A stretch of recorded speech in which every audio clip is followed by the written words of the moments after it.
नमस्कार दोस्तों, कैसे हो आप सब। और मैं आ गया हूँ आपके लिए एक और भर्ती की विज्ञापन लेकर। तो दोस्तों ये भर्ती निकली हुई है राजस्थान उच्च न्यायालय जोधपुर में। और दोस्तों इसमें क्या क्या डिटेल्स है देख लेते हैं। दोस्तों यहाँ पर पद का नाम है सिस्टम असिस्टेंट। और दोस्तों ये ऑनलाइन एप्लीकेशन जो है वो मंगाया गया है। और यहाँ पर दोस्तों 2 वर्ष की अवधि के लिए फिक्सेड पे है 18,500 रुपया। जैसे छत्तीसगढ़ सरकार में पहले जो है 3 वर्ष का स्टाइपेंड पेमेंट जो है वो रखा जाता है, ठीक उसी प्रकार से। और उसके बाद दोस्तों आपको ए लेट के अनुसार जो है लेवल 8 के अनुसार 26,300 और 83,500 जो है वो पे स्केल जो है वो पे होगा। विशेष नोट देख लीजिए, समस्त जानकारी तो है दोस्तों इस वेबसाइट में आपको उपलब्ध हो जाएगी। आवेदक ऑनलाइन एप्लीकेशन में समस्त वांछित एवं सुसंगत सूचनाएं अवश्य अंकित करें। कोई सूचना गलत अपूर्ण पाए जाने पर आवेदन रद्द किया जा सकता है। पदों की संख्या देख लीजिए दोस्तों, यहाँ पद बहुत सारे हैं, लेकिन यहाँ पर देख लीजिए अदर राज्य से जो लोग फाइट करेंगे, अर्थात छत्तीसगढ़, मध्य प्रदेश, हरियाणा, इन सब राज्यों से, तो वे लोग दोस्तों यूआर में ही फाइट कर पाएंगे। देख लीजिए अनरिजर्व में। और अनरिजर्व में सीटों की संख्या कितनी है देख लीजिए, यहाँ पर टोटल है 85 सीट। ठीक है। पदों की संख्या जो है दोस्तों घट या बढ़ सकती है। सीधी भर्ती होते हुए विज्ञापित पदों पर अभ्यर्थियों का चयन करते समय विज्ञापित पदों के 50% से अनधिक अतिरिक्त रिक्तियों के प्रोद्भूत होने पर अतिरिक्त आवश्यकता की पूर्ति के लिए उपयुक्त अभ्यर्थियों का चयन भी किया जा सकेगा।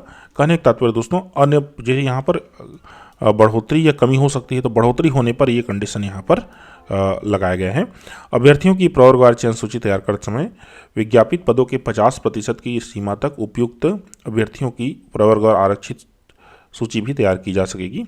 विभिन्न वर्गों के आरक्षण के संदर्भ में तो जो लोग कल जी राजस्थान से बिलोंग करते हैं उनके लिए ये है, और बाकी हमारे छत्तीसगढ़ के लिए ये लागू नहीं होगा। यहाँ पर इस चीज़ को पढ़ लीजिए। आरक्षित पदों का लाभ राजस्थान राज्य के मूल निवासी को ही दे हैं। उक्त श्रेणी के अन्य राज्य के आवेदकों को उक्त लाभ दे नहीं होने के कारण उन्हें सामान्य वर्ग के ही अंतर्गत आवेदन करना होगा। ध्यान रखिए ना, अगर आप ओबीसी हैं, एससी एसटी हैं, तो ही आपको सामान्य वर्ग से ही आवेदन करना पड़ेगा। राजस्थान राज्य के बाहर अन्य राज्य की महिला को विवाहोपरांत राजस्थान राज्य की मूल निवासी बन जाती है, उन्हें सामान्य वर्ग के अंतर्गत ही आवेदन करना होगा। विभिन्न वर्गों के प्रमाण पत्र के संबंध में तो दोस्तों ये जो है राजस्थान के मूल निवासियों के लिए ही कहना चाहिए लागू होगा। हम फिलहाल आगे बढ़ते हैं। न्यूनतम शैक्षणिक योग्यता क्या चीज़ है, तो एक candidate for direct recruitment must भी, क्या इनकी योग्यता होना चाहिए समझ लीजिए। BE, BTech, BSc in computer science or equivalent degree from recognised university established by law in India. Bharat सरकार के द्वारा कोई भी जो है विश्वविद्यालय से इन सब डिग्री, इसके अतिरिक्त आर देखिए, graduate in any subject from recognised university with post graduate diploma in computer application. दोस्तों कॉलेज के साथ आपको पीएचडी से होना चाहिए, ठीक है।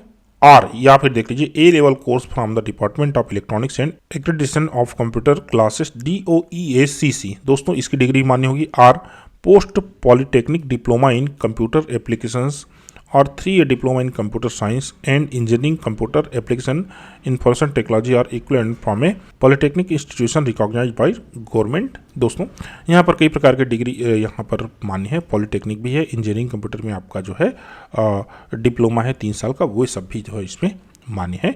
आगे बढ़ते हैं दोस्तों। राष्ट्रीयता देख लीजिए, तो भारत का कोई भी नागरिक दोस्तों यहाँ पर अप्लाई कर सकता है। ये ऑल इंडिया बेस्ड जॉब है। और आयु के संबंध में देख लीजिए तो 18 साल से कम नहीं होना चाहिए दोस्तों, और 40 साल से अधिक नहीं होना चाहिए। किस डेट में, 1 जनवरी 2025 के डेट में ये आयु दोस्तों गणना करना है। परीक्षा शुल्क की बात करें दोस्तों, तो परीक्षा शुल्क देख लीजिए यहाँ पर सामान्य वर्ग को 750 रुपये है। राजस्थान राज्य का अन्य पिछड़ा वर्ग और अति पिछड़ा वर्ग जो है आर्थिक रूप से कमजोर वर्ग के आवेदक अर्थात EWS के लिए 600 है। बाकी राजस्थान राज्य के अनुसूचित जाति जनजाति के आवेदक जो है उनको दोस्तों 450 रुपये यहाँ पर पे करना होगा। परीक्षा की स्कीम और पाठ्यक्रम, तो परीक्षा कैसा होगा ये भी यहाँ पर डिटेल दे दिया गया है। सेक्शन ए रिटर्न टेस्ट दोस्तों 100 अंक का होगा। और इसमें पेपर में क्या चीज़ आएगा देख लीजिए। पार्ट है कंप्यूटर नॉलेज और पार्ट बी है जनरल नॉलेज एंड इंग्लिश। यहाँ पर जीके और इंग्लिश बस बोला गया है दोस्तों, ठीक है। कुछ हमारे छत्तीसगढ़ के हाई कोर्ट में कुछ इसी प्रकार से दिया गया है। मिनिमम मार्क्स देख लीजिए, फॉर SC ST PH के लिए 40 है और अदर कैंडिडेट के लिए 45 है। ड्यूरेशन है 2 घंटा। लिखित परीक्षा के आयोजन की विधि देख लीजिए, तो इसको आप पढ़ लीजिएगा, OMR शीट में ये होना है, ठीक है। दूसरा है दोस्तों टाइप रिटर्न टेस्ट और कंप्यूटर, ठीक है ना, अर्थात कंप्यूटर में आपको दोस्तों टाइपिंग टेस्ट देना पड़ेगा, जो कि इस प्रकार से आपका आयोजित होगा। और इसका देख लीजिए गति एवं दक्षता के आयोजन की विधि, तो इसको आप आराम से पढ़ सकते हैं। यहाँ पर देख लीजिए 8000 की डिप्रेशन जो है मांगा गया है। कृति देव 010 में होना है।